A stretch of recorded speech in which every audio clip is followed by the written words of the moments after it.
Hey there, and welcome to Wolf Watch Club. Today we're reviewing one of the most iconic watches ever made, the OMEGA Speedmaster Moonwatch with the Headlight Crystal. If you're new to the channel, please make sure to like, comment, and subscribe for future reviews and content from Wolf Watch Club just like this.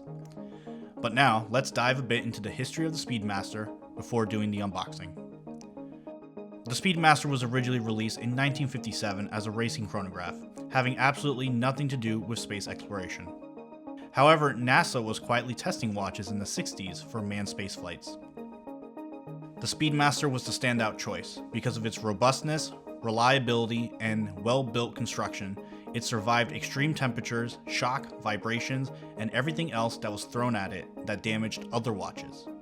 That's why the Speedmaster was flight qualified for all manned space missions, and why today we know the famous story of the Speedmaster being the first watch worn on the lunar surface during the Apollo 11 mission in 1969.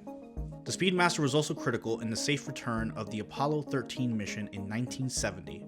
The crew had to time a 14-second engine burn manually in order to re-enter the Earth's atmosphere after they were left stranded from an oxygen tank explosion on board.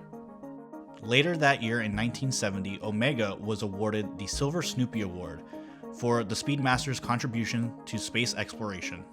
The Speedmaster configuration we'll be taking a look at shortly is manual wind with a Headlight crystal and a solid case bag, which is the closest that you can buy today to what the astronauts actually wore on those missions.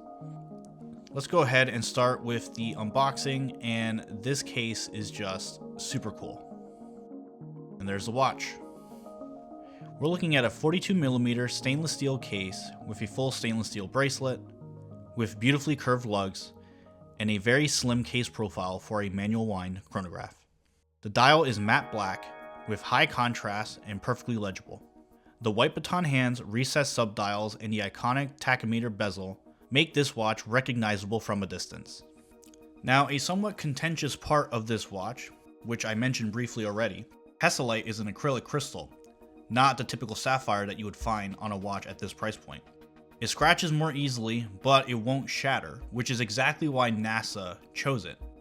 While yes, Hesalite will scratch over time, it can be easily polished and look good as new. Under the hood is OMEGA's caliber 3861, which is a manual wind column wheel chronograph. It is master chronometer certified and anti-magnetic up to 15,000 Gauss. The bracelet is exceptional. Full stainless steel as well, with a beautifully designed signed clasp. And on the solid case back is a reminder that the OMEGA Speedmaster Professional here was flight qualified by NASA in 1965 for all manned space missions, and of course was the first watch worn on the moon. So now let's take a look at what else you get in the box. The box is quite large actually, and we'll go ahead and start with this really neat booklet that you get on the bottom here.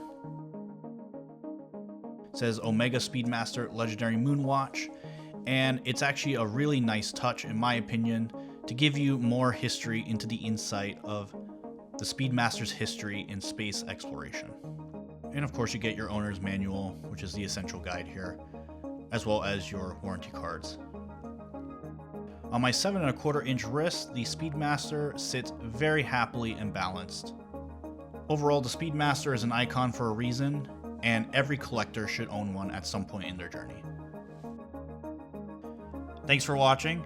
Make sure to like, comment, and subscribe to Wolf Watch Club, again, to catch more content like this, and let us know your thoughts down in the comments.